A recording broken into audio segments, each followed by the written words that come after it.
একটি দেশে যদি মানে নেতৃত্ব সঠিক না হয় তাহলে কিন্তু দেশ মানে সঠিকভাবে চলে না, দেশ গন্তব্যস্থানে পৌঁছতে পারে না।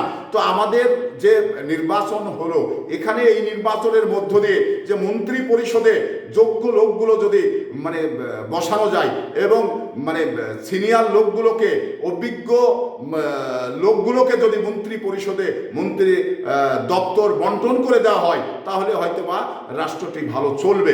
কারণ এই অভিজ্ঞতার বিষয়টা কিন্তু বড়।